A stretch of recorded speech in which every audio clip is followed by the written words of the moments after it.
In this video, I am going to discuss U.S. embargoes and trade agreements.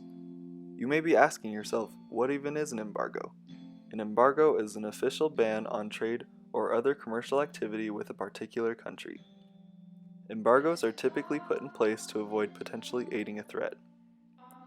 As of 2014, the U.S. has 5 standing trade embargoes. The first one is with Iran. It includes a near-total economic embargo on all economic activities, including a ban on all Iranian imports, sanctions on Iranian financial institutions, as well as restriction on the sale of aircraft and repair parts, as well as arms embargoes.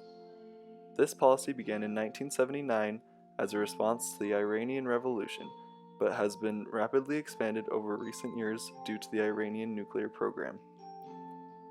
The second country that the U.S. has embargoed is North Korea.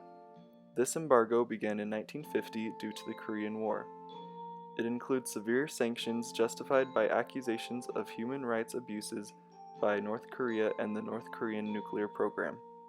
North Korea and the U.S. currently have no diplomatic relations. The third country that has been embargoed is Syria.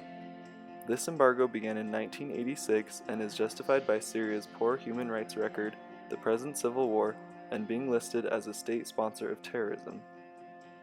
The fourth embargoed country is Sudan.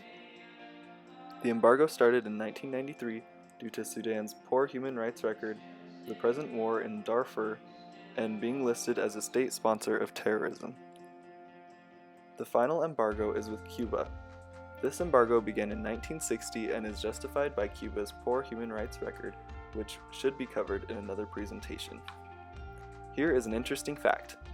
Because trade with Cuba and the US was cut off in 1960, few cars have been able to be imported to Cuba, which means that Cuba's streets are lined with vintage cars.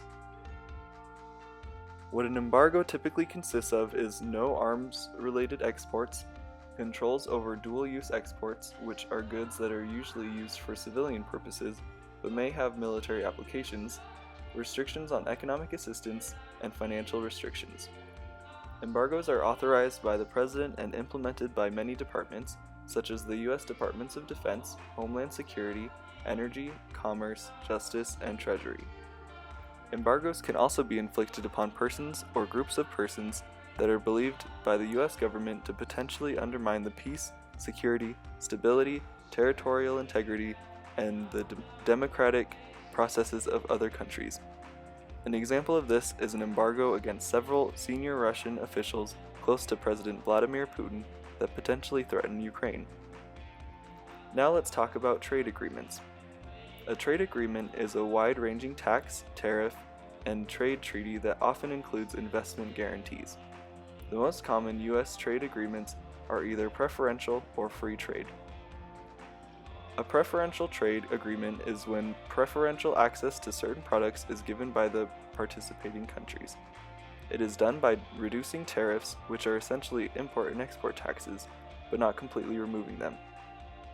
A free trade agreement is when two countries create trade barriers such as import quotas and tariffs in order to increase trade of goods and services with each other. The line between preferential and free trade agreements is kind of blurred because preferential trade is essentially the first step towards free trade and economic integration. The U.S. has preferential or free trade agreements with Australia, Bahrain, Canada, Chile, Colombia, Costa Rica, the Dominican Republic, El Salvador, Guatemala, Honduras, Israel, Jordan, Korea, Mexico, Morocco, Nicaragua, Oman, Panama, Peru, and Singapore.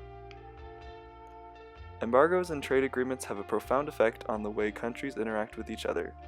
Embargoes are put in place to avoid potential threats, while trade agreements are implemented in order to stimulate growth and further progress towards the future.